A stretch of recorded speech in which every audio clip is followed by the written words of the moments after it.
صلاح الدین هەدەفێکی لە مێشکا بوو، پلانێکیشی دوور و درێژی هەبوو، وەکو ئێمە بێبەرنامە نەبوو. صلاح الدین ئێستا ئەیەوێت قودس ڕزگارکە.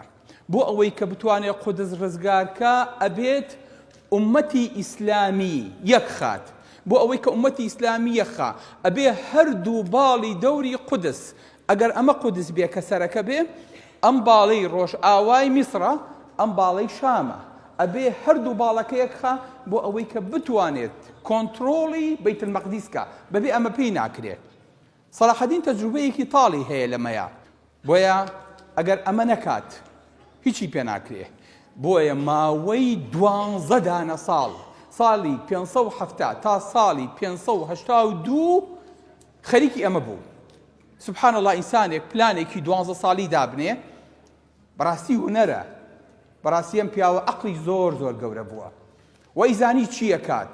خەڵک بە دوای مەسلەحەت و دنیا و شتی لاوەکی خۆیەوە بوو، بەڵام صلاح الدین نا، زۆر دووربین بوو.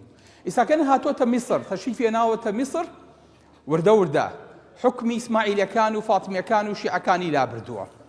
ئێستا ئەیەوێت شتی گەورەترکە، خۆ ناکرێ هەروە بەجێ بێڵێ، نا، ئەبێ گۆڕانکاری کات، وڵاتێک 200 دانە ساڵە خەڵکی حکمێکات، ئەبێ ئەمانە لە ڕیشە هەڵکەنێ، ئەبێ لە بری ئەمە شتی تر بکە. بۆیە صلاح الدین هەستا گۆڕانکاری دەست پێ کرد. گۆڕانکاری لە چیەوە؟ پێویستی بە باوکی بوو. یەکەم جار جوابی نرد بۆ نورەدین زەنکی، وتی باوکم بۆ بنێرە. کە باوکی نرد نورەدین زەنکی، نەجمەدینی شادی نرد، پێیوت بە صلاح الدین بڵێ زوو خەلیفەی فاتمیەکان لابا لە میسرە و لە شوێنی ئەو با خەتیبەکان دوعا بۆ خەلیفەی عەباسی بکەن، با سکە و پارە بگۆڕێ بە ناوی فاتمیەکانەوە، بیگۆڕێ بە سکەی عەباسی، با وردە دەستکاری ئەمە بکات و ئیتر کۆتایی بەم حکومە دکتاتۆرە 200 دانە ساڵەیە بێنێ. کە باوکی صلاح الدین هات، صلاح الدین چوو بە پیدیەوە، فەرمووی ادخلوا مصر إن شاء الله آمنين. چی یوسفێک وایوت؟ یوسفی کوڕی یعقوب وای بە باوکی و کە باوکی تەشریفی هێنا بۆ میسر. یوسفی کوڕی نەجمەدینی ئەیوبیش وای بە باوکی وتی ادخلوا مصر إن شاء الله آمنين. فەرموو وەرنە میسرەوە. تی باوە گیان، ئەوە دەسەڵاتی کوڕەکەتە، هەمی بۆ تۆ، من هیچم ناوێ، گیانومەتە ئێرە، تۆ پیاوێکی دانا و ژیری، حەزەکەم لەمەوە دووە تۆ حکمڕان بی، من بەردەستی تەکەم.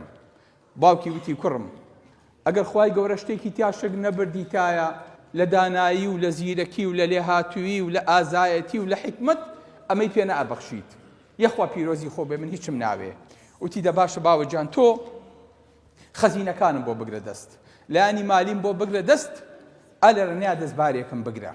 باوکی هێنایەوە بۆ ئەوەی کە دەستباری بێ، بۆ ئەوەی کە ئامۆژگاری کاری بێ، بۆ ئەوەی کە ئیشەکانی بۆ ڕێخا. صلاح الدین بە تەنیا نەبوو.